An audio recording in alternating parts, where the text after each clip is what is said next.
ప్రభునందు ప్రియమైన దేవుని సంగమ, యేసుక్రీస్తు పరిశుద్ధ నామములో మీ అందరికీ శుభములు తెలియచేస్తున్నాం. ఆగస్టు మాసము 2వ ఆదివారము 10వ తేదీ శుభాలు మీ అందరికీ తెలియచేస్తున్నాం. దేవుడు మన జీవిత కాలాన్ని పొడిగిస్తూ మనకు కావలసిన ప్రతి విధమైన మేలును అందిస్తూ ఆరోగ్యాలు ఇస్తూ క్షేమాన్ని ప్రసాదిస్తున్నందుకు దేవునికి మనం నిండారా కృతజ్ఞతలు చెల్లించవలసి ఉన్నది. ఈరోజు ద్వితీయోపదేశ కాండము 4వ అధ్యాయము 33 నుంచి మనం చదువుకున్న వాక్య భాగంలో 33వ వచనంలో ఒక మాట అంటున్నాడు, నీవు దేవుని స్వరము అగ్ని మధ్య నుండి మాట్లాడుట వినినట్లు మరి ఏ జనమునకైనా విని బ్రతికెనా. దేవుని స్వరము అగ్ని మధ్యలో నుండి వచ్చి నీతో మాట్లాడినప్పుడు ఎవరైనా బ్రతికారా? మోషేతో దేవుడు తెలియచేస్తున్న మాటలు. దేవుని స్వర ప్రభావము ఈరోజు మనం ధ్యానం చేయాల్సిన అంశము దేవుని స్వరము యొక్క ప్రభావము. అంటే దేవుని స్వరము ఎలా ఉంటుంది, దేవుని స్వరాన్ని మనం ఎలా గుర్తుపట్టగలుగుతాం, దేవుని స్వరము ఎంత ప్రభావాన్ని చూపిస్తుంది. ఆరంభ కాలంలో యేసు ప్రభు శిలువలో మరణించి పునరుద్ధానుడై ఆరోహణమైన తర్వాత పేతురు ప్రసంగం చేస్తే 3,000 మంది మారారు. 3,000 మంది మార్పు చెందారు. అంటే యేసు ప్రభువుని ప్రభువుగా అంగీకరించారు, యేసు ప్రభుని రక్షకునిగా స్వీకరించారు. అంటే ఆ రోజు దేవుని యొక్క స్వరము పేతురు ద్వారా మాట్లాడినప్పుడు అనేక మంది మార్పు చెందారు. మరి ఈనాడు ఎంతోమంది దేవుని సేవకులు దేవుని మందిరాల్లో మాట్లాడుతున్నారు, బయట టీవీలలో కానీ యూట్యూబ్లో కానీ అనేక చోట్ల మాట్లాడుతున్నారు. మరి మనుషులు ఎందరూ మారుతున్నారా? మారుతూ ఉంటే ఆత్మీయ స్థితి పెరుగుతూ ఉంటుంది కదా. ఎందుకు మారడం లేదు అంటే దేవుని స్వరము యొక్క ప్రభావము లేదు. అంటే అక్కడ దేవుని స్వరము లేదు, సేవకులు మాట్లాడుతున్నారన్నమాట. సేవకుల స్వరమే అది. ఒకవేళ సేవకుల స్వరమైనా కూడా దేవుని పక్షాన మాట్లాడితే ఆ మనుషులు ఆ స్వరాన్ని గుర్తుపడతారు కదా. ఇక్కడ దేవుడు మాట్లాడుతున్న మాట ఏంటంటే, నీవు దేవుని స్వరము అగ్ని మధ్య నుండి మాట్లాడినప్పుడు నీవు విన్నావు కదా. బ్రతికావా చచ్చావా? నీవు బ్రతికావు, మరి ఇంకెవరైనా బతుకుతారా? మోషే అలా చూసినప్పుడు మంట మండుతూ ఉంది, పొద కాలుతూ ఉన్నట్లు ఉంది, కానీ పొద కాలిపోలేదు. ఏంట్రా ఆశ్చర్యంగా ఉంది ఆయనకు. ఏమిటిది, మంట వస్తుంది, మంట మండుతుంది, పొద కాలిపోలేదే, ఏమిటి అది వస్తున్నాడు, దాన్ని ఏందో చూద్దామని, అవి ఎంతేదో చూద్దామని. అప్పుడు దేవుడు అంటున్నాడు, మోషే ఎక్కడికి వస్తున్నావు? నీ చెప్పులు విడిచి రా, ఇది నా సన్నిధి, దేవుని సన్నిధి. దేవుని సన్నిధిలో అగ్ని ఉంది, అగ్నిలో నుండి నేను నీతో మాట్లాడుతున్నాను. నువ్వు బతికేవా చచ్చావా? ఇక్కడ ఏమన్నాడంటే, ఏ జనమైనా విని బ్రతికేనా అంటే నువ్వు బ్రతికావు, ఇంకెవరైనా బ్తికారా? అదే మాట అంటున్నాడు అనమాట. సో ఇక్కడ గమనించాల్సింది, దేవుని స్వరము యొక్క ప్రభావము ఎక్కడి నుంచి వస్తుందట? అగ్నిలో నుండి వస్తుందట. అగ్ని మధ్యలో నుండి అంటున్నాడు, అగ్ని మధ్యలో నుండి వస్తూ ఉన్నది. దాని ప్రభావము ఎలాంటిది? ఒకసారి యెషయా గ్రంథం 30వ అధ్యాయం 30వ వచనాన్ని చూద్దాం. దేవుని స్వరము యెషయా 30:30.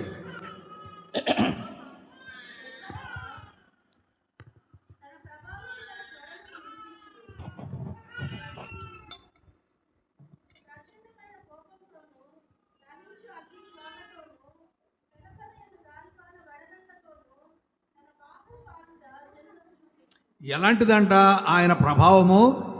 ఆయన యెహోవా తన ప్రభావము గల స్వరాన్ని వినిపిస్తున్నాడంట. ఎలా ఉంటుంది అంటే ప్రచండమైన కోపము, దహించు జ్వాల, పెళపెళాను గాలివాన, వడగండ్లతో తన బాహువు వాలుట, తన బాహువును వాలుస్తున్నాడు. ఈ సన్నివేశాన్ని దేవుడు చూపిస్తున్నాడు. ఎలా? ఆయన స్వరము ద్వారా. దేవుని స్వరము యొక్క ప్రభావము చూడండి. దేవుడు ఒకవేళ మాట్లాడితే, దేవుని స్వరాన్ని వినిపింపజేస్తే అది ఎలా ఉంటుందంట? ప్రచండమైన కోపం, దహించు జ్వాల, పెళపెళయను గాలివాన. సో ఇలాంటి శక్తి కలిగినటువంటిది. ఇంకో చోట అంటాడు 68వ కీర్తన 33వ వచనంలో, మన ఉత్తర ప్రత్యుత్తర వాక్యంలో చదవడానికి ముందుగా 68వ కీర్తనలోని మాటను మనం గుర్తు చేసుకుంటే 68:33లో ఈ మాట వ్రాయబడి ఉంది. అనాదిగా ఉన్న ఆకాశ వాహనం ఎక్కువని కీర్తించుడి, ఆయన తన స్వరము వినబడజేయను. అది అంటే దేవుని స్వరాన్ని మనకు వినిపిస్తాడట. అది బలమైన స్వరం అంట. ఒకవేళ ఉదాహరణకి గోల జరుగుతుంది అనుకోండి. గోల జరుగుతున్నప్పుడు దేవుడు ఒక్కసారి కేకవేస్తే ఏమవుద్ది? ఎందుకు మనుషులే మీరు గోల చేస్తున్నారు, నేను పెద్దగా ఎక్కడి నుంచి రాయ్ అన్నానంటే ఏమవుతుంది?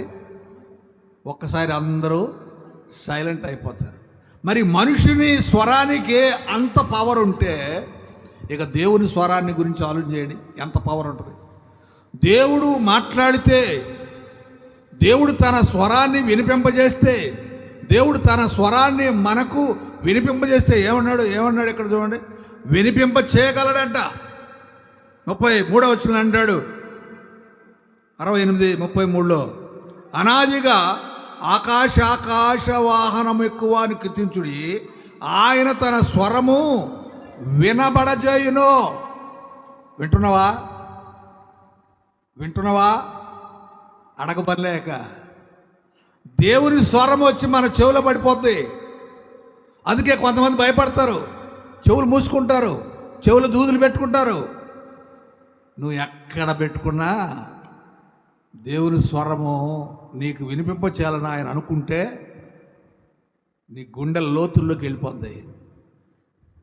ఒక ఆయన అనుకున్నాడట, గొప్ప సేవకుడుగా భారతదేశంలో సేవ చేశాడు. ఆ వార్త వినకూడదు నేను అనుకున్నాడంట. యేసు ప్రభువుని గురించి వినకూడదు నేను అనుకున్నాడంట.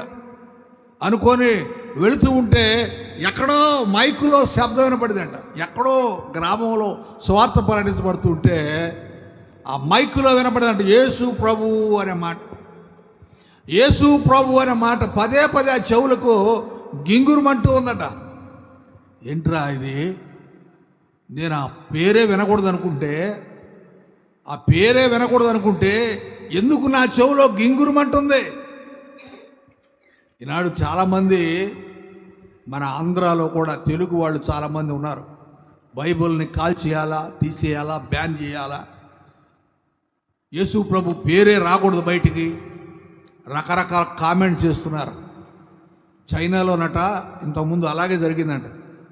చైనాలో దేవుని వాక్యం ప్రకటించబడకూడదు, బైబిల్ చదవకూడదు, బైబిల్ సంబంధమైన ఆలోచనలు ఎవరికి ఉండకూడదు, యేసు ప్రభువుని ఒప్పుకోకూడదు అని ఒక స్ట్రాంగ్ డెసిషన్ తీసుకున్నాడు చైనా పాలకులు. ఎవరైతే స్ట్రాంగ్గా అపోజ్ చేశాడో, స్ట్రాంగ్గా వ్యతిరేకించాడో, అతను చనిపోయిన తర్వాత ఆ ఇంట్లోనే బైబిల్ ముద్రిస్తున్నారట. హల్లెలూయా. ఏమండి, బైబిల్ ఉండకూడదు, బ్యాన్ చేయాలనుకున్న వాని ఇంట్లోనే బైబిల్ ప్రింటింగ్ అవుతుందంట. ఏమండి, ఈ రోజున ఒక దైవజనుడు చెప్తున్నాడు, చైనాలో ఉన్నంత క్రైస్తవులు ఏ దేశంలో లేరంట. చైనాలో ఎక్కువ మంది క్రైస్తవులు ఉన్నారట. ఎలా జరిగింది అది?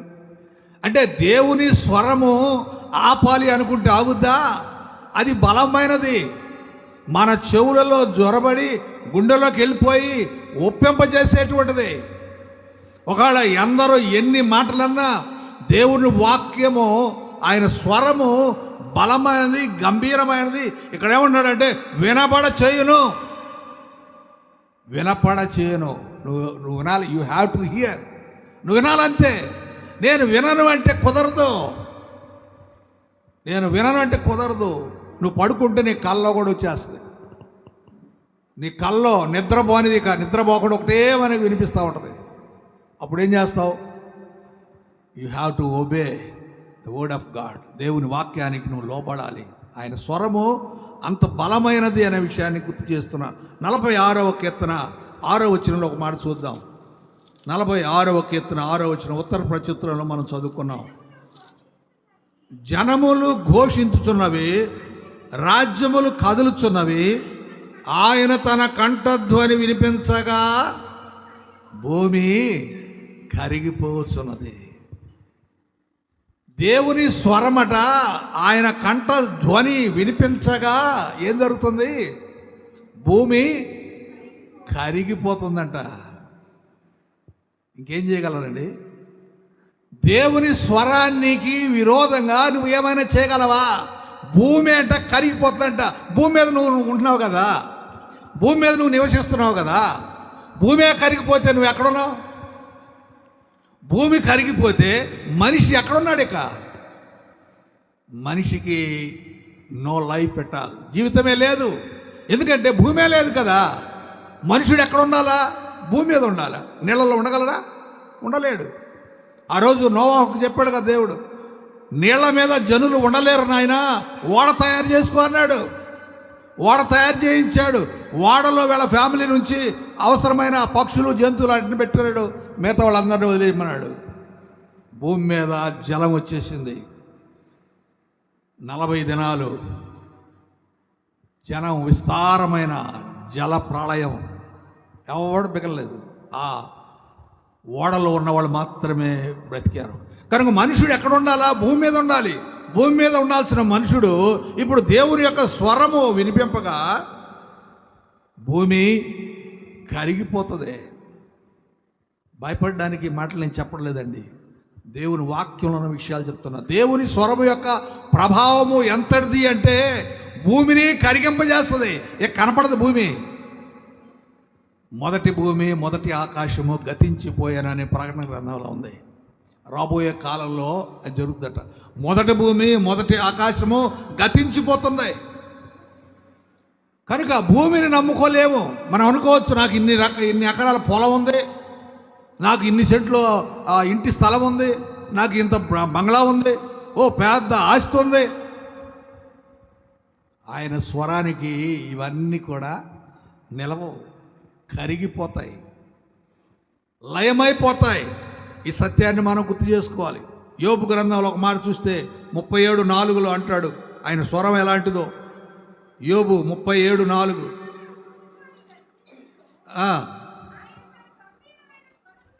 ఆయన స్వరమట గంభీరమైన స్వరమట.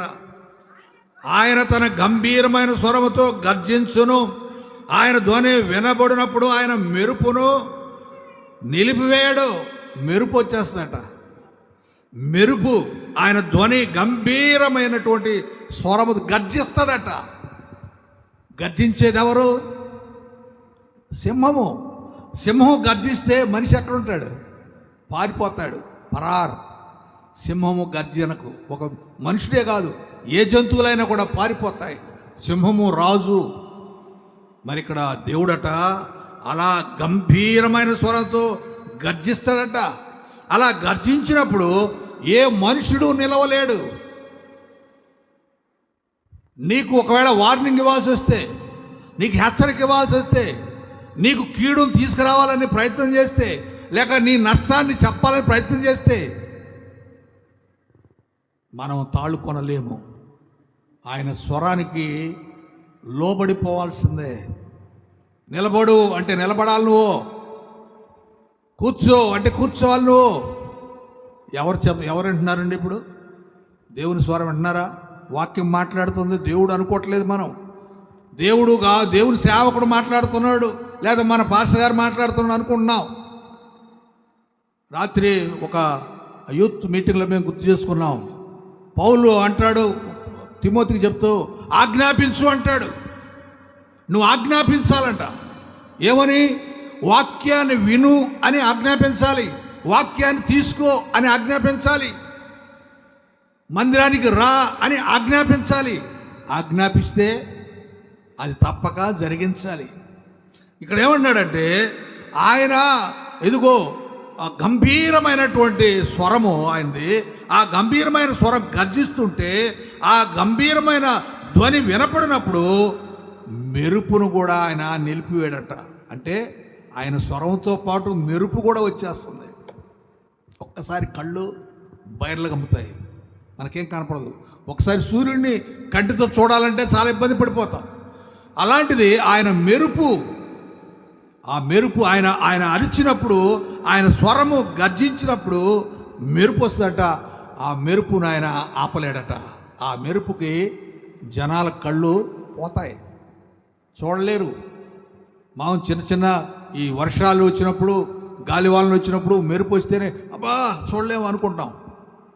అలాంటిది దేవుని యొక్క స్వరము వచ్చినప్పుడు ఎలాంటిది ఆ ధ్వని. ఇంకో మాట 49లో చూద్దాం. యోబు 40:9 దేవునికి కలిగిన బాహుబలం నీ కలదా? ఆయన ఉరుము ధ్వని వంటి స్వరముతో నీవు గర్జింపగలవా? ఏమంట? ఆయన ఉరుము ధ్వని వంటి స్వరము. దేవుని యొక్క స్వరము ఉరుము ధ్వని. ఉరుము వస్తే అబ్బా ఎక్కడో పిడుగుపడింది అంటాం. పిడుగులు పడే ఆ సౌండ్స్ అదంట. ఇక్కడ రాయబడిన మాట మనం గమనించినప్పుడు ఏమన్నాడు? ఆయనకున్నటువంటి బాహుబలం నీకు ఉందా? ఆయన ఉరుము ధ్వని వంటి స్వరముతో నీవు గర్జింపగలవా? అంటే మనిషికి ఉందా అంతటి శక్తి సామర్థ్యం? లేదు. సో మనిషికి లేదు, మరి ఎవరికి ఉంది? దేవునికి ఉంది. దేవునికి ఉంది అన్నప్పుడు ఆ మనిషి ఎవరి మీద ఆధారపడాలి? దేవునిపై ఆధారపడాలి. ఎందుకంటే ఆయన ఏమైనా చేయగల దేవుడు. ఆయన స్వరముతో వెలుగు కలుగు అంటే వెలుగైపోయింది. భూమి ఆకాశములో ఆయన నోటి మాట చేత సృజించాడు. లోకంలో ఉన్న ప్రతిదాన్ని నోటి మాట చేతను సృజించాడు ఆయన స్వరముతోనే. ఆదామును మాత్రం చేతులతో తయారు చేశాడు బొమ్మని. ఊపిరి నోటితో ఊదాడు. గమనించండి ప్రియమైన వాళ్ళారా, ఆయన స్వరము సృజింపజేసేది, సృష్టిని చేసింది ఆయన స్వరము. నువ్వు చేయగలవా? నీ స్వరంతో నువ్వు గొంతెత్తి దేన్న నిర్మించగలవా? నిర్మించలేవు. ఏదైనా కానీ, ఏదైనా మన స్వరముతో మాట్లాడాలన్నా, పాట పాడాలన్నా, చదవాలన్నా, ఏమి చేయాలన్నా కూడా మనము ఏదో బైబిల్ని చూసి చదువుతున్నాం, పాటలు చూసి పాడుతున్నాం. మనంతటా మనము నిర్మించగలుగుతున్నామా మాటలు? నిర్మించలేము. ఆల్రెడీ భూమి మీద ఉన్నాయి మాటలన్నీ, అక్షరాలన్నీ భూమి మీద ఉన్నాయి. మన సొంతగా ఏదైనా ఒక అక్షరాన్ని కనుగొనగలమా? అక్షరాలను కనుగొనే అంటే నిర్మించే శక్తి సామర్థ్యం మనకుందా? లేదు. అది ఏదైనా ఉంది అంటే అది దేవునిదే అనే విషయాన్ని మనం గుర్తు చేసుకోవాలి. ఆయన ఉరుము ధ్వని వంటి స్వరముతో నీవు గర్జింపగలవా? మనం చేయలేము. పని చేయగలిగినది దేవుడు అనే సత్యాన్ని మనం గుర్తు చేసుకోవాలి. ప్రకటన గ్రంథం 1వ అధ్యాయం 15వ వచనంలో ఒక మాట చూస్తే, ప్రకటన గ్రంథం 1వ అధ్యాయం 15వ వచనం, ఆయన పాదములు కొలిములో పుటమోయబడి మెరీచున్న అపరంజితో సమానమైనను. ఆయన కంఠ స్వరము విస్తార జల ప్రవాహముల ధ్వని వలె ఉండెను. ఆయన కంఠ స్వరమట.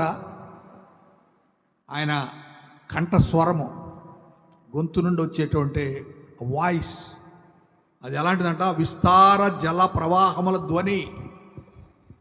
అంటే పెద్ద సునామీ వస్తే ఆ నీళ్ల శబ్దం చూసారా, అంతకంటే ఎక్కువగా ఆయన స్వరం ఉంటుందట. చూసారా? విస్తార జల ప్రవాహముల ధ్వని. విస్తారం అంట అంటే కొద్ది నీళ్లు కాదు, విస్తారమైన నీళ్ళ ఆ ప్రవాహపు ధ్వని, ఆ సౌండ్కే మనిషి చచ్చిపోతాడు. అలాంటి సౌండ్ అది దేవుని స్వరం. అంత గొప్ప స్వరమట దేవుని స్వరం. మరి ఆ స్వరానికి విధేయులం అవుతున్నామా? మానవుడు విధేయుడు అవుతున్నాడా? నువ్వు లేచిరా అంటే లేచి రాగలుగుతున్నావా? నువ్వు మార్పు చెందు అంటే మారుతున్నావా? ఎప్పుడు వినడమే కానీ మారేది లేదు మన జీవితంలో. సేవకులు కూడా చెప్పడమే కానీ మారేవా లేదా ఏమి కనుక్కుంటాం? కనుక్కోలేని పరిస్థితి. సేవకులు కూడా మారిపోయే పరిస్థితులు. సాతాను రాజ్యం బాగా ప్రబలమైపోతుంది. దేవుని స్వరాన్ని ఎవరు గుర్తుపట్టలేదు. దేవుని స్వరాన్ని గుర్తుపడితే నీవు నీ కుటుంబం దీవించబడుతుంది. హల్లెలూయా. దేవుని స్వరాన్ని గుర్తించగలిగితే ఆ గుర్తించగలిగిన నాడు నీ జీవితం మారిపోతుంది. ఆదికాండం 3వ అధ్యాయం 8వ వచనంలో ఒక మాట చూద్దాం. ఆదికాండం 3వ అధ్యాయం 8వ వచనం. చల్లపోటను ఆదామును అతని భార్యయు తోటలో సంచరించున్న దేవుడైన యెహోవా స్వరము విని. దేవుడంట ఆదామును అవ్వను చూడడానికి వచ్చాడంట ఏదైనా తోటకు వచ్చి ఏం చేశాడంట? ఆయన యెహోవా స్వరమును విన్నాడంటే దేవుడు ఆదామును పిలిచాడు అనమాట. అయ్యా బాబు ఎక్కడున్నావు? ఆదామా ఎక్కడున్నావు? ఆయన స్వరము విన్నప్పుడు ఏమైందంట? యెహోవా ఎదుటకు రాకుండా తోట చెట్ల మధ్యను దాగుకొనగా. దేవుని యొక్క స్వరము వినపడినప్పుడు ఆదాముకు వెంటనే ఆదాము ఏం చేశాడంట? అరే దేవుడు నన్ను పిలుస్తున్నాడు, దేవుడు నన్ను పిలుస్తున్నాడు, వచ్చేయచ్చుగా. దేవా ప్రజెంట్ ఉన్నాను ఏడే అని వచ్చేయచ్చుగా. అంటే దేవుని స్వరం యొక్క ప్రభావాన్ని మనం గమనిస్తున్నాం. ఇప్పుడు ఇక్కడ దేవుడు పిలవగానే వెంటనే దేవుని దగ్గరికి రాలేకపోయాడు. ఎందుకు అంటే దేవుడు పిలవగానే దేవుని దగ్గర రాలేకపోయాడంటే ఆ స్వరములో ఉన్న ప్రభావం ఏం చేసిందంటే ఆయనలో ఉన్న లోపాన్ని చూపిస్తుంది. ఆదాములో ఉన్న లోపాన్ని ఆ దేవుని స్వరము చూపిస్తుంది. వెంటనే అతడు దేవుని ఎదుటకు రాకుండా తోట చెట్ల మధ్యలో దాక్కున్నాడంట. దాక్కునేటప్పటికి దేవుడు వెంటనే మళ్ళా ఏమంటున్నాడు? యెహోవా ఆదామును పిలిచి, నీవు ఎక్కడున్నావు? ఆదామా ఎక్కడున్నావు అంటే మొదట ఆదామా అన్నప్పుడు స్వరాన్ని విని దాక్కున్నాడు. ఇప్పుడు దేవుడు మళ్ళీ పిలుస్తున్నాడు, ఎక్కడున్నావు? అప్పుడు అతను అంటున్నాడు, నేను తోటలో నీ స్వరము విన్నప్పుడు దిగంబరిగా ఉంటిని గనుక భయపడి దాక్కున్నాను. అంటే దేవుని స్వరము ఏం చేసింది? అక్కడ ఆదాము యొక్క దిగంబరత్వాన్ని గుర్తు చేసింది. హల్లెలూయా. ఆదాము చేసిన పనిని గుర్తు చేసింది. ఆదాముకు భయము కలిగింపజేసింది దేవుని స్వరం. ఉదాహరణకి ఓ పిల్లాడు, ఓ 12 ఏళ్ల పిల్లాడు అనుకోండి. ఇప్పుడంతా 12-13 ఏళ్ళకి పిల్లలు టీనేజ్కి రాగానే పెద్దోళ్ళు అయిపోతారు, మగ పిల్లకాయలు కదా. వాడు 12 ఏళ్ళు 13 ఏళ్ళు అనుకుందాం. వాడు పోయి ఇక పక్కన వాళ్ళది ఏళ్ళనో తెలుసుకొని పోయి దమ్ము కొడతా ఉంటాడు, సిగరెట్ తాగుతూ ఉంటాడు. ఆ దారిని వాళ్ళ నాయన వస్తూ ఉంటాడు. పక్కన మీ నాయన వస్తాడు రా అని చెప్తాడు పక్కడు. అప్పుడు వెంటనే ఏం చేస్తాడు? వెంటనే సిగరెట్ పారేసేసి చూసుకొని నాన్న ఇక వాడు టెన్షన్ పడతా ఉన్నాడు. ఇక అంత చేతుల ముందుకు వెనక్కి అంటే ఎందుకలా అంటే తండ్రి మీద తనకున్న భయం, తండ్రి ఎడలా తనకున్న భయము. అంటే తండ్రి అనే ఆ కనెక్షన్ ఏం చేసిందంటే, అదే ఇంకోటి పోయాడు అనుకోండి, తండ్రి కాదు ఇంకో ఎవరో అనదర్ పర్సన్ వెళ్ళినప్పుడు ఆ పని చేస్తాడా ఆ కుర్రాడు? ఆడెవరో మనకే కదా. అంటే తనకు ముఖ్యమైన వారు అనుబంధంలో ఉన్న వ్యక్తి అనుకుంటేనే అతను భయపడతాడు. వెంటనే రియాక్ట్ అయ్యి తన దగ్గర ఉన్న తప్పును పారేసి నేను బాగానే ఉన్నాను అని కవర్ చేసుకోవడానికి ట్రై చేస్తూ ఉంటాడు. ఇక్కడ అదే జరిగింది. దేవుని సృష్టిలో భాగము ఆదాము అవ్వలు. దేవుడు సృష్టించాడు వాళ్ళిద్దరిని. సృష్టించినప్పుడు వాళ్ళిద్దరు కూడా ఆయనకు లోబడిన వారుగా ఉన్నారు. కానీ ఎప్పుడైతే ఆదాము అని పిలిచాడో వారు దిగంబరులుగా ఉన్నామని వాళ్ళు గుర్తెరిగారు. అంటే దేవుడు చెప్పిన మాట మీరి తినవద్దని చెప్పిన పండు తిని వారు దిగంబరులని బట్టలేని వాళ్ళుగా ఉన్నారని గుర్తించి, అమ్మో దేవుని ఎదుటికి ఎలా పోవాలి, ఆయన తినద్దన్నాడు కదా, మనం తిన్న తర్వాత మనకి జ్ఞానం వచ్చింది కదా అని తమ తప్పులను వారు గుర్తించగలిగే స్థితి వచ్చింది. That is the influence of God's voice. అది దేవుని యొక్క స్వరము యొక్క ప్రభావము. దేవుడు మాట్లాడితే నీ జీవితం మార్చబడుతుంది. దేవుని స్వరం యొక్క ప్రభావం నీపై చూపితే నువ్వు మారుతావు, అంతే. ఇక ఎంతమంది ఈ పాస్టర్లు ఎన్ని ప్రసంగాలు చేసినా మారరు. ఎప్పుడు మారుతారంటే దేవుని ప్రభావము పడాలి. చాలామంది నాతో మాట్లాడారు, చాలామంది నన్ను పలకరించారు. అయ్యా నువ్వు మారు, అయ్యా నువ్వు యేసుప్రభువు నమ్ముకయ్యా, నువ్వు క్రైస్తవుడు అయ్యా, మీ అమ్మ ప్రార్థన పరురాలు కదా, నువ్వు రాయా గుడికి. ఎంతోమంది అడిగారు. పోవదల అవతల కారణ ఎవరి మాట నేను స్వీకరించలా. నో అరిశాను, నువ్వేం భక్తిపరుడు అనేవాడిని. నాకు చెప్పిన పాస్టర్ కూడా తిట్టేవాడిని. ఇప్పటికీ ఉన్నారు, వాళ్ళు అడిగి చెప్తారు. వాళ్ళు లోపాళ్ళు ఉన్నాడు పాస్టర్ గారు ఆయన. ఇప్పటికే నన్ను చూస్తే కింద నుండి పైదాకా చూస్తాడు, నువ్వేనా అని. అంటే ఆయన అట్లా తిట్టేవాడు నేను, గుడికి రాయ్యా అని అన్నందుకు. మరి ఒకనాడు దేవుడు తన స్వరంతో ఒక సేవకుడి ద్వారా మాట్లాడాడు. అప్పుడు ఆ స్వరం విన్నప్పుడు ఆ స్వర ప్రభావం నన్ను ఏం చేసిందంటే మార్చేసింది. దేవుని దగ్గరికి రావాలి అనిపించింది, బైబిల్ చదవాలి అనిపించింది. నాకు బైబిల్ లేదు, మా భార్య దగ్గర ఉన్నది బైబిల్. ఆ బైబిల్ తీసుకుని చదివా. 4 వారాలు ఆ బైబిల్ తీసుకునే వెళ్ళాను గుడికి. ఆమెకు బైబిల్ లేదు, ఇక ఆమె బైబిల్ నేనే తీసుకుని పోయారు. ఎందుకు నేను ఈ మాట చెప్తున్నానంటే, దేవుడు మాట్లాడితే, దేవుని స్వరం మనకు వినపడితే it will effect upon us. మన మీద అది ప్రభావం చూపిస్తుంది. ఆ రోజు ఆ ప్రభావం చూపించినందువల్ల నేను గుర్తెరగలిగాను, దేవుని దగ్గర రాగలిగాను, మార్పు చెందగలిగాను, మారు మనసు పొందగలిగాను, దేవుని సేవకు సమర్పించుకోగలిగాను. ఇక్కడ దేవుని స్వరము ఎప్పుడైతే వినపడిందో వెంటనే ఆదాము దాక్కున్నాడు. మరలా పిలిస్తే అప్పుడు అయ్యా నేను దిగంబరిగా ఉన్నానయ్యా. అరే ఎవడు చెప్పాడురా నీకు దిగంబరిగా ఉన్నావు? దేవునికి తెలీదా? తెలుసు, కానీ అడుగుతున్నాడు, ఎవరు చెప్పారు నీకు దిగంబరి? నేను తినవద్దని చెప్పిన పండు తిన్నావా? తిన్నానయ్యా. He realised himself. తనను తాను ఒప్పుకుంటున్నాడు, అవునయ్యా తిన్నాను. అయితే అక్కడ ఒక పొరపాటు చేశాడు. తిన్నాను కానీ ఎదుగో అమ్మగారు ఇచ్చారు, తిన్నానయ్యా అన్నది.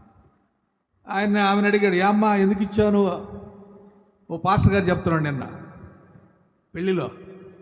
ఏమంట, ఎందుకు తిన్నావంటే, ఎందుకు ఇచ్చావు నీ భర్తకి అరటి పండు అంటే ఆమె అన్నదంట, నేను చస్తే నేను తింటే చస్తామన్నాడు కదా దేవుడు, నేను తిని చస్తే ఆయన మళ్ళీ పెళ్లి చేసుకోవడానికా? అందుకని ఆయన ఎందుకు బతకాలా? ఆయన్ని కూడా కాజేయాలి. ఆయన కూడా నేను చస్తున్నప్పుడు ఆయన ఎందుకు? ఆయన కూడా చంపేద్దాం కదా. ఈనాడు ఆడవాళ్ళు ఎట్లున్నారంటే భర్తను చంపేస్తున్నారంట. జాగ్రత్త అమ్మా, భర్తలను చంపేస్తున్నారంట. కాఫీల్లో టీల్లో విషం పెట్టేసి ఫ్రెండ్తో కలుసుకొని మర్డర్ చేసేస్తున్నారంట. అమ్మో భయపడుతున్నారు ఈరోజు జనాలు. నిజంగా లోకంలో పరిస్థితి అలా ఉంది, విశ్వాసులు అలా ఉండదులేండి. ఆయన అంటాడు, పాస్టర్ గారు చెప్తాడు, అవ్వ పండు ఎందుకు ఇచ్చింది, ఆ ఒక్కదే దీనికి గమ్మున ఉండొచ్చు కదా అంటే, నేను మాత్రమే సావాలా? ఆయన ఎందుకు బతకాలా? నేను చచ్చిపోతే ఆయన మళ్ళీ ఇంకో పెళ్లి చేసుకొని ఇంకొక ఆమెతో కొలకాలా? అందుకని నేను అది నవ్వుకోవడానికి ఆయన చెప్పుకుంటాడేమో, గమనించండి, ఇక్కడ విషయం ఏంటంటే దేవుని స్వరము విన్నప్పుడు వాళ్ళిద్దరూ కూడా బయటపడుతున్నారు, రియలైజ్ అవుతున్నారు. అవును, అయితే కవర్కి చేసుకోవడానికి ఆదామేమో అవ మీద చెప్తే, అవేమో పాము మీద చెప్తే ఒకరి మీద ఒకరు చెప్పుకుంటున్నారు. ఎందుకు ఇన్ని పనులు? ఇప్పుడు ఉదాహరణ అండి, ఒక వ్యక్తి ఉన్నాడు, ఇంకొక వ్యక్తిని సిగరెట్ తాగరా తాగరా తాగరా అని బలవంత పెడుతున్నాడు. వాడు ఏం చేయాలా? నేను తాగను నేను తాగను నేను తాగను అనాలి. లేదు, వీడు బతిలాడాడు, వాడు తాగాడు, తాగితే వాడికి లంగ్స్ ఫెయిల్ అయిపోయినాయి, ఊపిరితిత్తుల నెమ్మది వచ్చింది, లేకపోతే ఏదో క్యాన్సర్ వచ్చింది అనుకుందాం. ఎవరు కారణం దీనికి? తాగమని బలవంతం చేసినోడా, తాగినోడా? అంతే కదా, తాగినోడే. ఎందుకంటే వాడు పక్కనోడు 100 చెప్తాడు, 100 మాటలు చెప్తాడు, వాడి మాటలు నువ్వు ఎందుకంటావు? ఇప్పుడు వీళ్ళు ఏదో చేశారు, ఆదాము అవ మీద చెప్పాడు, లేదయ్యా నాదే తప్పు, అవ తెచ్చిచ్చినప్పుడు నేను తినకుండా ఉండాల్సి ఉంది అని ఆదాము అని ఉంటే, పోనీ అవ్వైనా కూడా అయ్యా సరే నాది పొరపాటే, నేను ఇచ్చానయ్యా ఆదాముకి, నాది తప్పు అని అవ ఒప్పుకుందా? ఇద్దరు ఏం చేశారు? ఒకరి మీద ఒకరు చెప్పుకున్నారు. ఈ అవ్వేమో వెనక్కి వెళ్ళిపోయింది. మళ్ళా అయ్యా నన్ను మోసగించాడయ్యా సైతాన్ గాడు. అవును, సైతాన్ మోసగిస్తుంది, నిన్ను రానివ్వదు. ఇప్పుడు ఎందుకులే రేపు బోధులే గుడికి అంటది. నువ్వు ఆగిపోతే ఆ తప్పు ఎవరిది? నీది, వాళ్ళది కాదు. వాళ్ళ మాటను బట్టి నువ్వు ఆగావంటే అది వాళ్ళది కాదు, నీదే తప్పు. నువ్వు ఆగకూడదు. తినకూడని ఆహారం నువ్వు తినకూడదు. పక్కోడు బలవంత పెడతాడు, తిను తిను తిను అని. బలవంత పెట్టినోడిది కాదు తప్పు, తిన్న నీదే తప్పు. ఇక్కడ గమనించాల్సింది, దేవుని స్వరాన్ని వారు గుర్తుపట్టారు అంటే దాని అర్థం ఏంటంటే వాళ్ళ పాపాన్ని వారు ఒప్పుకున్నారు. ఇక్కడ దేవుని స్వరం యొక్క ప్రభావము ఎంత దూరం వచ్చిందంటే తమ పాపమును ఒప్పుకునే స్థితి వచ్చింది. అంతేకాదు పక్కోళ్ళ మీద వేయడం కూడా. దేవుని స్వరం యొక్క ప్రభావాన్ని మనం గుర్తు చేసుకోవాలి. సమూయేలు మొదటి గ్రంథం 3వ అధ్యాయం 10వ వచనం. సమూయేలు మొదటి గ్రంథం, దేవుడు సమూయేలును పిలుస్తూ ఉన్నాడు. 3వ అధ్యాయం 10వ వచనం. తర్వాత యెహోవా ప్రత్యక్షమై నిలిచి ఆ రీతిగా సమూయేలు సమూయేలు అని పిలవగా, సమూయేలు నీ దాసుడు ఆలకిస్తున్నాడు, ఆజ్ఞ ఇమ్మనెను. ఇక్కడ ఈ సందర్భం మనకు తెలిసిందే. దేవుడు బాలుడైన సమూయేలును పిలుస్తున్నాడు. బాలుడైన సమూయేలుకు తన స్వరాన్ని వినిపింపజేస్తున్నాడు. సమూయేలు సమూయేలు అని పిలుస్తున్నాడు. సమూయేలు చిన్నవాడు, అతనికి తెలియదు. దేవుడు నన్ను పిలుస్తున్నాడు అనుకోలేదు. అతను ఏలీ పిలుస్తున్నాడు అనుకున్నాడు, యాజకుడు పిలుస్తున్నాడు అనుకున్నాడు. అని యాజకుడి దగ్గర పోయి, అయ్యా నన్ను పిలిచావా? యాజకుడు అయ్యగారు అన్నాడు. నేను పిలవలేదులే, పోయి పడుకో.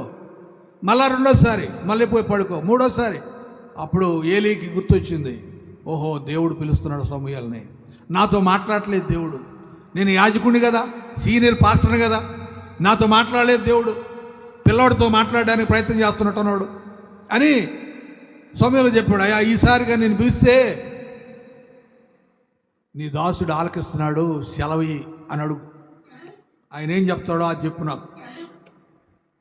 అప్పుడు దేవుడు పిలిచినప్పుడు అడుగుతున్నాడు, అయ్యా నీ దాసుడు ఆలకిస్తున్నాడు, ఆజ్ఞ ఇవ్వు అంటే ఆ ఏలీ కుటుంబ పరిస్థితుల గురించి చెప్తున్నాడు దేవుడు.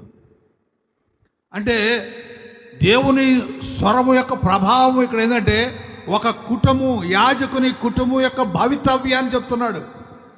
యాజకుని కుటుంబం ఏమి కాబోతుందో, యాజకుని కుమారులు ఏమి అవబోతున్నారో చెప్తుంది. మనం అనుకుంటాం ఆదివారం గుడికి వెళ్తే ఏదో పాస్టర్ గారు చెప్తాడు, ఏదో ఈయన వస్తాంలే. కాదండి, దేవుడు నీతో మాట్లాడుతున్నాడు. గుర్తుపెట్టుకోండి, దేవుడు నీతో మాట్లాడుతున్నాడు. దేవుడిని హెచ్చరిక చేసినప్పుడు హెచ్చరికకు నువ్వు లోబడాలి. నువ్వు లోబడకపోతే నష్టపోయేది నువ్వే, నువ్వు వినకపోతే నష్టపోయేది నువ్వే. భయపడడానికి చెప్పట్లేదు. ఏలి యాజకుడే, సీనియర్ పాస్టర్ గారు ఆయన. మరి దేవుడు ఆయనతో మాట్లాడలేదు ఎందుకు? యాజకుడు ఏం చేశాడు? తన కుమారులను క్రమములో పెట్టుకోలేదు. తన కుమారులను క్రమంలో పెట్టుకోలేదు.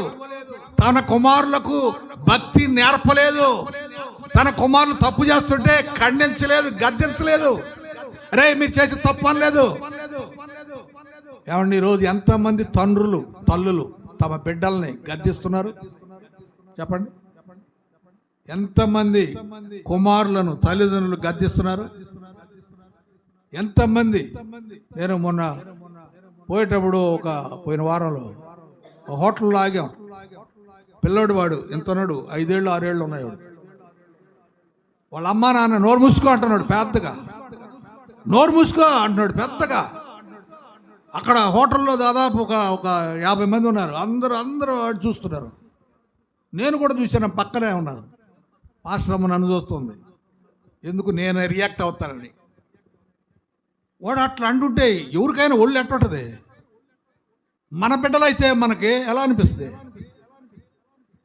అంటుంటే వాళ్ళిద్దరు నవ్వుకుంటున్నారు, వాళ్ళ అమ్మ నాయన. అబ్బా నా కొడుకు గంగా నోరు మూసుకుంటున్నాడే, గొప్పతనం అదే. నోరు మూసుకో పెద్దగా.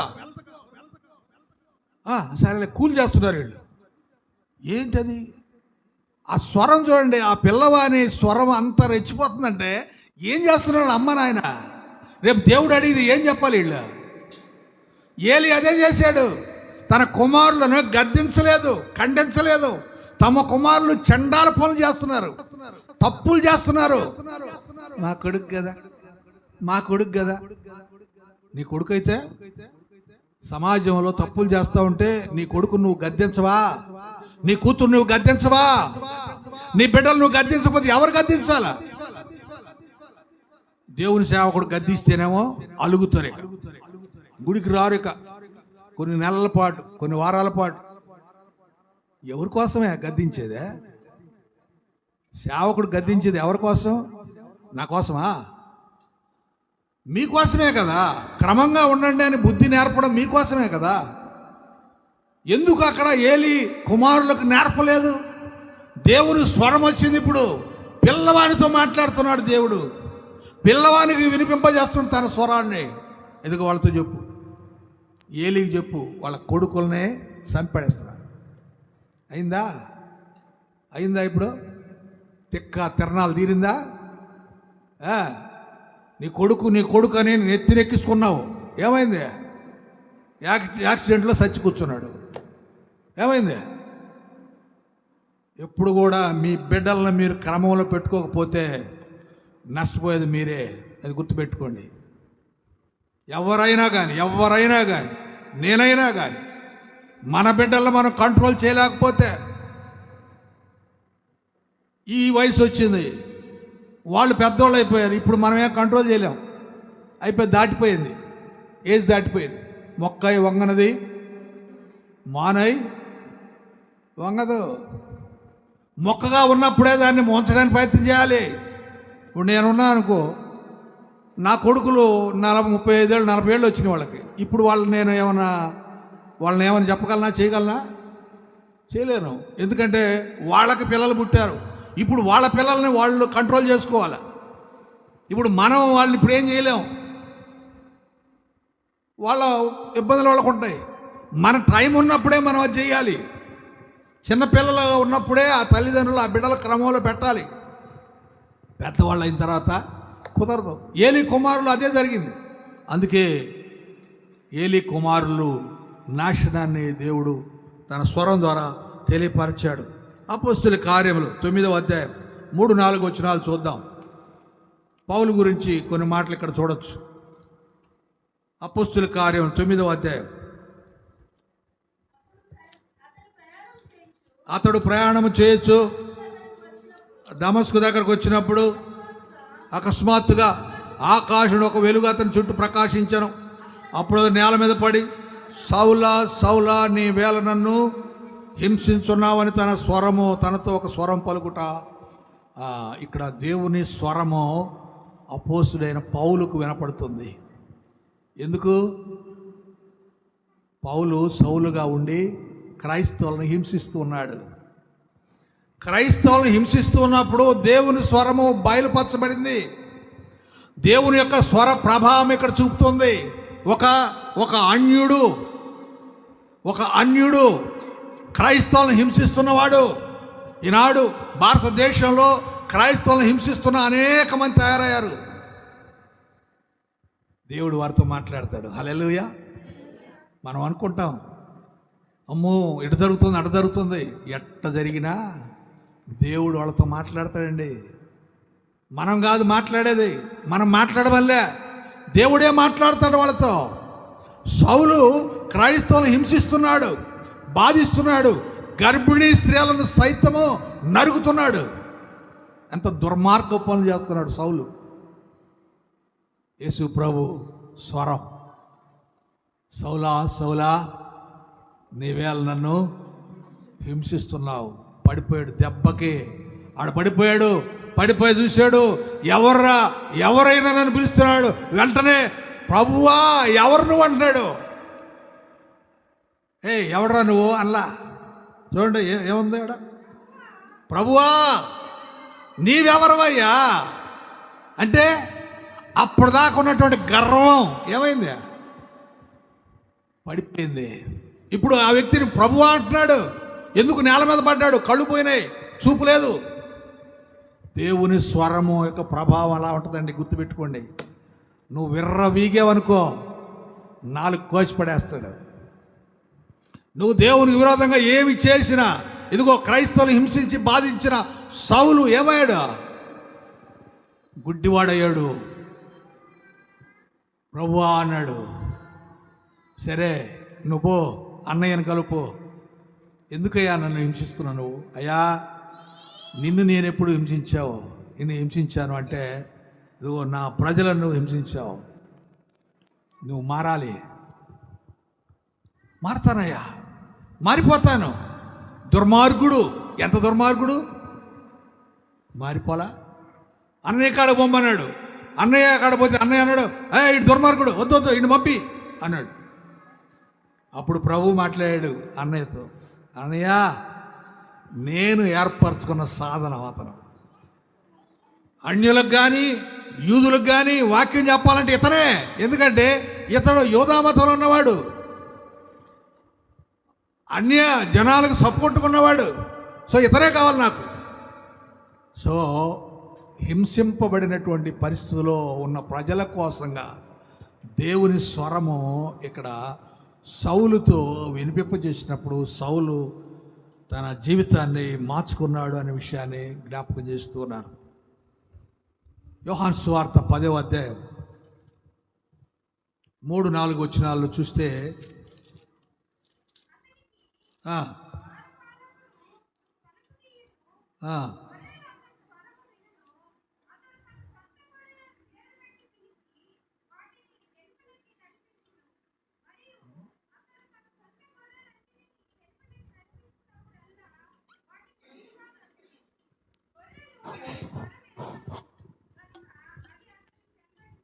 చూశారండి, గొర్రెల కాపరి స్వరం వింటాయట. గొర్రెల కాపరి స్వరాన్ని వింటాయి. మరి మనుషులు గొర్రెలు కదా. మరి ఈ గొర్రెలైన మనుషుల కాపరి ఉన్నాడు కదా యేసు ప్రభు. మరి ఆయన స్వరాన్ని వింటున్నాయా? ఈ గొర్రెలు, మనుషులైన గొర్రెలు వింటున్నాయా? ఏమండి వింటాయి అంటే అర్థం ఏంటి?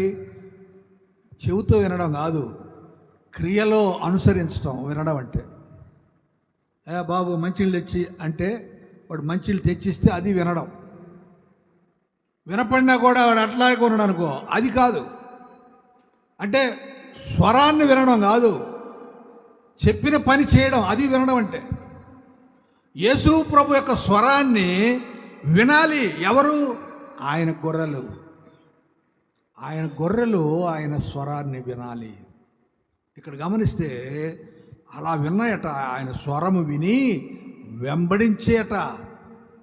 చూసారా, అన్నిల స్వరము అవి ఎరుగవు. అన్నీని ఎంత మాత్రం వెంబడింపవు, వాని యొద్ద నుండి పారిపోతాయి. యేసు ప్రభు మాత్రమే గొర్రెల కాపరి. ఆ గొర్రెల కాపరి మాటే గొర్రెలు వింటాయి. ఇప్పుడు మన ఇంట్లో కుక్కను పెంచుకుంటున్నాం అనుకోండి, కుక్కను మనం పిలిస్తేనే వస్తుంది, వేరే వాళ్ళు పిలిస్తే రాదు. అది ఏదైనా, కుక్క అయినా, పిల్లి అయినా, కోడైనా, ఆఖరికి పశువులైనా, ఇది బర్రెలు, గేదెలు, ఆవులు, ఇవి కూడా మన మాట వింటాయి. మనం పెంచుకుంటున్నాం కాబట్టి మన మాట వింటాయి. అంటే పశువులు వింటున్నాయి, పక్షులు వింటున్నాయి, మనిషి మాత్రం తన కాపరి స్వరాన్ని వినడం లేదు. ఎంత దౌర్భాగ్యమైన పరిస్థితి ఒకసారి మనం గుర్తు చేసుకుందాం. అపోస్తుల కార్యములు 12వ అధ్యాయం 22వ వచనంలో ఒక మాట చూద్దాం. అపోస్తుల కార్యములు 12:22. జనులు అంటున్నారు, ఇది దైవ స్వరమే కానీ మానవ స్వరము కాదంట. ఎవరిది స్వరం? హేరోదు స్వరం. హేరోదు స్వరాన్ని అంట మనుషులు ఏమంటున్నారు, ఇది దైవ స్వరము, ఇది మనుషుని స్వరం కాదు, ఇది దైవ స్వరం అంటున్నారు. ఎంత దుర్మార్గం అండి! హేరోదు స్వరాన్ని దేవుని స్వరం అంటున్నారు. కాబట్టే కదా యేసు ప్రభు మాకు వద్దు, బరబ్బానే మాకు విడుదల చేయండి, యేసు ప్రభు సిలువ వేయండి అన్నారు మనుషులు. అంటే స్వరాన్ని ఎవరు గుర్తుపడుతున్నారు అనేది మనం అర్థం చేసుకోవాలి. ఇక్కడ మనుషుని దైవ స్వరం అంటున్నారు. ఇది దైవ స్వరమే కానీ మానవ స్వరం కాదని కేకలు వేశారంట. ఆ తర్వాత ఏమైందమ్మా? అతడు దేవుని మహిమ పరచనందున ప్రభుదూత అతని మొత్తెను కనుక పురుగులు పడి, ఏంటండి ఇది? మనిషి స్వరాన్ని దేవుని స్వరమని అక్కడ పొగిడేటప్పటికీ జనాలందరి దృష్టిలో, సభలో, పెద్ద సభలో, ఓ రాజుగారు, హేరోదు గారు, ఆయన హేరోదు కాదు, మనిషి కాదు, రాజు కాదు, దేవుడు ఆయన స్వరము దేవుని స్వరము అన్నారు. తర్వాత ఏం జరిగిందంటే దేవునికి మహిమ కలగల. ఎవరికి మహిమ కలిగింది? ఓ మనిషికి మహిమ కలిగింది.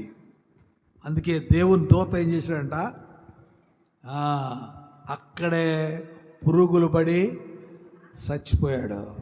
ప్రియమైన వాళ్ళరా, భయపడడానికి నేను చెప్పట్లేదు ఈ మాట. దేవుడు మహిమపరచబడాలి. దేవుని స్వరము నీకు వినపడ్డప్పుడు నీవు లోబడాలి. దేవుని స్వరాన్ని నువ్వు గుర్తించాలి. దేవుని స్వరం వినపడ్డప్పుడు దాన్ని ఫాలో అవ్వాలి. నన్ను వెంబడించు అంటే నువ్వు వెంబడించాలి. నువ్వు మారు అంటే నువ్వు మారాలి. నువ్వు మందిరానికి నడువు అంటే నువ్వు నడవాలి. అంతే. నాకు ఇంట్లో పని ఉంది, నాకు అది ఉంది, నాకు ఇది ఉంది, చూసారా? కరెక్ట్ కాదు అది. దేవుని మహిమ కొరకు, దేవుడు మహిమ పడాలంటే ఆయన స్వరానికి మనము లోబడాలి. ఆయన ఏమంటున్నాడు? మన బంగారం ఇమ్మంటున్నాడా? ధనధాన్యాదులు ఇమ్మంటున్నాడా? నా దగ్గరకు రండి, నన్ను కలిగి ఉండండి అంటున్నాడు. ఆ స్వరానికి మనం లోపడకపోతే, మనం నష్టపోవాల్సి ఉంటుంది. చివరికి ఇంకొక మాట చెప్పి నేను ముగిస్తా. అపోస్తుల కార్యములు 10వ అధ్యాయం 13వ వచనం. 10వ అధ్యాయం 13వ వచనంలో, అప్పుడు పేతురు చంపుకొని తినమని ఒక శబ్దం అతనికి వినపడెను. అయితే పేతురు, వద్దు ప్రభువా, నిషిద్ధమైనది, అపవిత్రమైనది ఏదైనా నేను ఎన్నడూ కూడా తినలేదు. ఇక్కడ అన్యులకు స్వార్థ ప్రకటించబడాలనే ఉద్దేశంతో పేతురుని కొర్నేలి ఇంటికి తీసుకువెళ్లాల్సిన పని అది. ఆ సమయంలో పేతురుకు దర్శనం వచ్చింది. ఆ దర్శనాన్ని బట్టి అతను పైన ఉన్నప్పుడు, మేడ మీద ఉన్నప్పుడు అతనికి దర్శనంలో పక్షులు, పశువులు, ఇవి కొన్ని జంతువులు కనపడ్డాయి. వాటిని చంపుకొని తినమని దూత స్వరం వినపడింది. అప్పుడు పేతురు అంటున్నాడు, వద్దు ప్రభువా, నిషిద్ధమైన నేను తినను అన్నాడు. దేవుడు తినమంటుంటే నువ్వు తిన్నంటావేంటి? చూసారండి మాట. అంటే ఆ వాయిస్ దేవుంది అని ఆయనకు అర్థమైంది. ఏమన్నాడు? వద్దు ప్రభువా, నిషిద్ధమైనది, అపవిత్రమైంది, నేను అన్నది తినలేదు. అంటే దేవుని స్వరానికి ఎదురు చెప్తున్నాడు. తాను భక్తిపరుడుగా చెప్పుకుంటున్నాడు. నేను ఆహార విషయం అనుకుంటున్నాడు అతను. ఆహారం అనుకొని నేను ఆ పంది మాంసం తిన్నాయా, ఆ కుందేల మాంసం తిన్నాయా, ఆ ఒంటి మాంసం తిన్నాయా అంటున్నాడు. దేవుడు అన్నాడు, నేను పవిత్రపరిచాను, తిను అంటున్నాడు. నేను తిన్నా అంటున్నాడు. ఇతనేమో ఆహారమే అనుకుంటున్నాడు పేతురు. దేవుడేమో అన్ని జనులకు కూడా స్వార్థ ప్రకటించాలి అని చెప్తున్నాడు ఆయన. అది అర్థం కాల ఆయనకి. అంటే దేవుడు నీతో మాట్లాడేటప్పుడు ఎప్పుడైనా, దేవుడు నీకు దర్శనం ఇస్తే ఎప్పుడైనా ఆయన స్వరాన్ని నీవు గుర్తుపట్టాలి. అది మంచిగా చెడా నువ్వు నిర్ణయం తీసుకోవడానికి లేదు. పేతురు అనుకున్నాడు ఇది తినకూడదు కదా అనుకొని దేవునితో అన్నాడు, వద్దు ప్రభువా, వద్దు ప్రభువా అంటున్నాడు. ఏందండి దేవునికి వద్దు ప్రభు అని చెప్పడం ఏంటి? పేతురు మామూలుగా అట్లాంటివాడేనా? యేసు ప్రభు ఒకసారి నేను మానవాళి కొరకు సిలువలో మరణించాలంటే ఏమన్నాడు పేతురు? వద్దు ప్రభువా, నువ్వు చచ్చిపోవద్దయ్యా, నువ్వు సిలువ వేయబడద్దయ్యా, నువ్వు చంపబడద్దయ్యా అన్నాడా? అప్పుడు యేసు ప్రభు ఏమన్నాడు ఆ పేతురుతో? సాతానా, అవతలకు పో. ఎవరిని? పేతురుని. అంటే దేవుని స్వరాన్ని గుర్తుపట్టకపోతే నువ్వు పేతురు కావచ్చు, నువ్వు గొప్ప సేవకుడు కావచ్చు, నువ్వు ఎంత గొప్ప భక్తిపరుడు కావచ్చు, దేవుని స్వరాన్ని నువ్వు గుర్తుపట్టాలి. దేవుడు నీతో మాట్లాడుతున్నాడు. నీతో మాట్లాడుతున్నప్పుడు నువ్వు గుర్తుపట్టాలి. ఆయన స్వరము మహాప్రభావము కలిగింది. నిన్ను ఏమైనా చేయగలదు. ఆయన స్వరముతో రే సావు అన్నాడు అనుకో, నువ్వు చచ్చిపోతావు. నువ్వు దేశదిమ్మరు అవుతావు అన్నాడు అనుకో, నువ్వు దేశదిమ్మరు అయిపోతావు. ఇంకా 4 రోజుల్లో చేస్తావు నువ్వు అంటే పోతావు. ధనికుడు, ధనవంతుడు, నా ప్రాణమా తినుము తాగుము సుఖించుము అన్నప్పుడు దేవుడు ఏమన్నాడు? ఈరోజు రాత్రికే నీ ప్రాణం కావాలా? వెళ్ళిపోయాడా ఉన్నాడా? ఆయన స్వరములో ఉన్న ప్రభావము, ఆయన ఏం చెప్తే జరగాలంతే జరుగుతుంది. మనుషులు మనం ఏం చేస్తామంటే లెక్క పెట్టాం అనుకుంటాం. నష్టపోయేది మనమే. ఉదయకాలం వాక్యాన్ని ముగిస్తున్నాను. ఒకసారి గుర్తు చేసుకుందాం. దేవుని స్వరము యొక్క ప్రభావము గొప్పది. అది మంచికైనా చెడుకైనా. దేవునితో ఆటలొద్దు. దేవుని స్వరం అంటే నిర్లక్ష్యం వద్దు. దేవుని స్వరం అంటే మన జీవితానికి మార్పు ఇచ్చేది అనే సత్యాన్ని మనం గుర్తు చేసుకుందాం. తద్వారా పేతురు కొర్నేలు ఇంటికి వెళ్ళి సువార్త ప్రకటిస్తే అనేక మంది అక్కడ మార్పు చెందారు. కనుక దేవుని స్వరము యొక్క ప్రభావము మనుషులను మారుస్తుంది, మనుషులను దీవిస్తుంది, మనుషులకు ఏ మేలు కావాలో ఆ మేలు అందిస్తుంది. కనుక we have to obey God's voice. దేవుని స్వరానికి మనం విధేయులు కావాలి. దేవుడు మనకు ఏం చెప్పాడో దాన్ని చేయడానికి సిద్ధపడదాం. దేవుడి మాటలు దీవించునుగాక. ప్రార్థన చేసుకుందాం. మహాగణుడా, మహోన్నతుడా, పరిశుద్ధుడా, స్తోత్రార్హుడా, నీకు వందనాలు. ఇదిగో దేవా, నీ స్వరము యొక్క ప్రభావము ఏమిటో మాకు అర్థమైంది నాయన. నీ స్వర ప్రభావము మా జీవితాలను మారుస్తుంది ప్రభువా. మా వ్యక్తిత్వాన్ని మారుస్తుంది నాయన. మా పాపాన్ని తొలగిస్తుంది నాయన. మాకు పరిశుద్ధతనిస్తుంది ప్రభువా. నాయన, మా జీవితానికి గమ్యము నీ స్వరమే నాయన. ఈరోజు నీ దాసునిగా నేను నిలవబడగా నా ద్వారా నీ స్వరాన్ని వినిపింపజేసావయ్యా. మీకు వందనాలు చెల్లిస్తున్నాం. నీ స్వరానికి విధేయులమై నీ వాక్యపు వెలుగులో మేము నడుస్తూ అనేక మందికి మాదిరిగా ఉండడానికి సహాయం చేయండి ఆయన. ఆయన నీ స్వరాన్ని గుర్తించే ఆ గుణం మాకు అనుగ్రహించమని ప్రార్థన చేస్తున్నాం. మా అందరిని మీ చేతులకు అప్పగించుకుంటూ మీకే మహిమ ఘనత చెల్లిస్తాం. మాతో మాట్లాడినందుకే వందనాలు చెల్లిస్తాం. యేసు ప్రభు నామమున ప్రార్థిస్తున్నాం తండ్రి. ఆమేన్.